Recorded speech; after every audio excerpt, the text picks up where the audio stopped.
మరొక ఉత్తరాన్ని చూద్దాం. అంబాజీపేట నుండి భాస్కర్ గారు వ్రాస్తూ ఉన్నారు. పూజ అర్చన సమయంలో ఆసనంగా చెక్కపీటలు వాడవచ్చా? పూజలు, అర్చనలు, మంత్రతంత్రాల సాధనలు ఒక 30-40 ఏళ్లుగా చాలా విస్తృతి చెంది ఒకప్పుడు ఇలా చేస్తున్నట్టు వేళాకోళం చేసేవారు. ఒకప్పుడు ఇలాంటి శాస్త్రాలు ఉన్నాయంటే ఆ మంత్రాలు ఎంతకాలు రాలుతాయా అనేవారు. కానీ ఎవరైతే అలాంటి మాటలు అన్నారో వాళ్ళే ఇప్పుడు వాటి మీద నడిపిస్తూ అక్కడి నుంచి ఒక ప్రత్యేకత ద్వారా జనాల్లో గడిపోవాలి.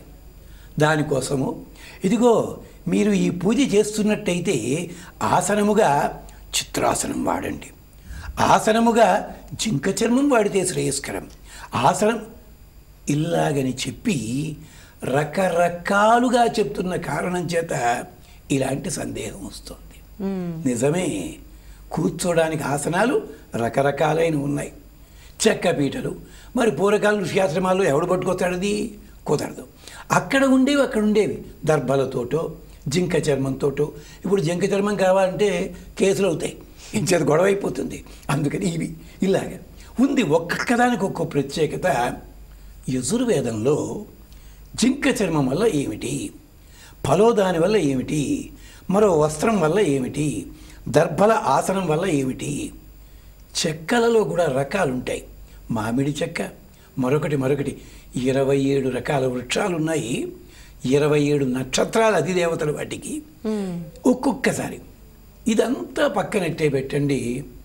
ఒట్టి నేల మీద మాత్రం కూర్చోకుండా ఒక కాస్త ఆసనం వేసుకోవడం అన్నది వేసుకోవాలి. ఇది సాధారణమైన పూజలకి నియమం.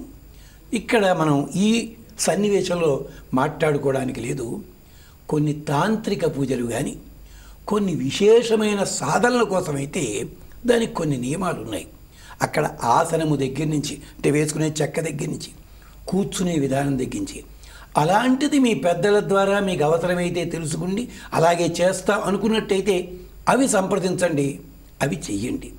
అంతే తప్ప ఇబ్బంది ఏం లేదు. అందుకని మరి పెళ్ళిళ్ళలో చూడండి, చెక్కతో తయారు చేసిన పీట వేస్తారు, లేదండి మాకు ప్లాస్టిక్ కంపెనీ ఉంది పెడతారు, వద్దంటారు. దాన్ని చెక్కతో చేసిన కొత్త వస్త్రం వేస్తారు. ఇలా కొన్నిటికి ప్రత్యేక నియమాలు ఉన్న చోట ఆసనాలు ఏ పద్ధతి అయినా తప్పేం లేదు.